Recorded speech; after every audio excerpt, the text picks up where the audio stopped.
Hai, sekarang kita lihat lebih luas. Bagaimana tokoh-tokoh besar dan pemimpin besar lainnya juga bukan lahir dari kehidupan yang aman dan terjaga. Dari sanalah kesadaran yang lebih tinggi bisa lahir.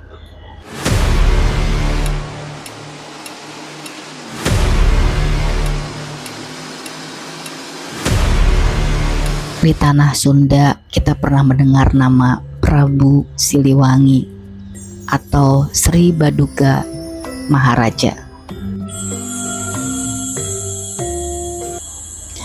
Luka yang ia hadapi bukan luka tubuh, melainkan luka politik dan keluarga.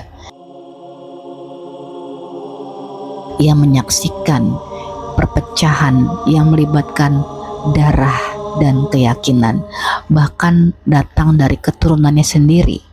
Dalam posisi sebagai raja, ia memiliki kuasa untuk membalas. Namun sejarah dan legenda mencatat ia memilih ngahyang atau mengundurkan diri secara spiritual demi mencegah pertumpahan darah antar saudara. Lukanya tidak diubah menjadi ambisi kekuasaan, tetapi menjadi pesan perdamaian. Dalam kepergiannya, ia meninggalkan kebijaksanaan, bukan dendam. Di tengah pusaran transisi keyakinan di Majapahit, kita pernah dengar nama Empu Tantular. Ia hidup di masa ketika perbedaan agama berpotensi memecah masyarakat. Luka yang ia alami adalah luka sosial, menyaksikan disharmoni, kecurigaan, dan potensi konflik antar iman. Ia tidak menjawab luka itu dengan kekerasan atau politik, melainkan dengan kata-kata. Dari kegelisahannya lahirlah kitab Sutasoma, dan dari sana lahir kalimat yang hingga hari ini menopang bangsa, Bhinneka Tunggal Ika. Lukanya tidak menjadikannya sinis tetapi kreatif. Ia mengubah perpecahan menjadi filsafat persatuan.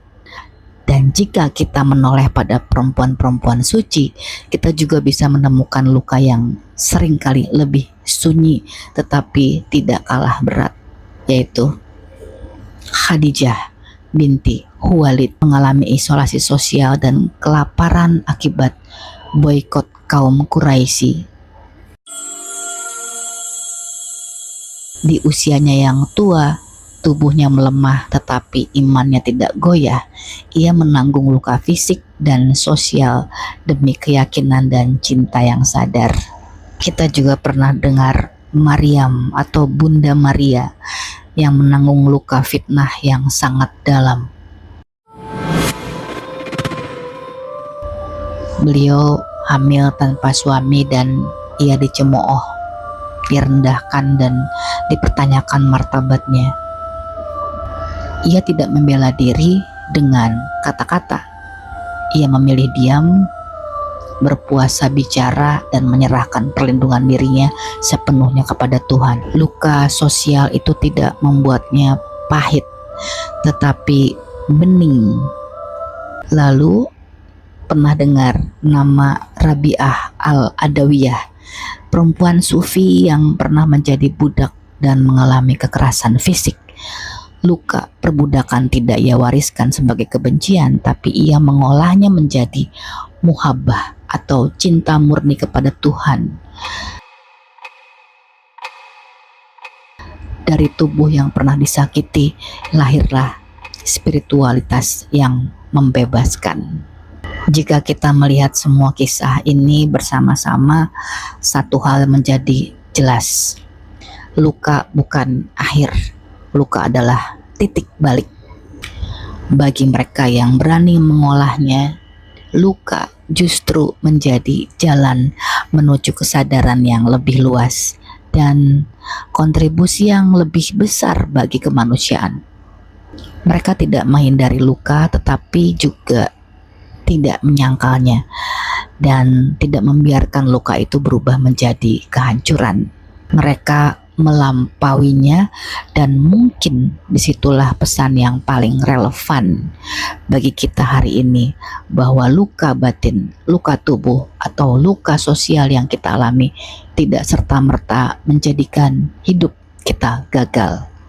Ia bisa menjadi pintu jika kita mau jujur dan sadar di dalamnya. Karena dalam sejarah para jiwa besar, luka bukanlah tanda kelemahan, melainkan awal dari kedalaman.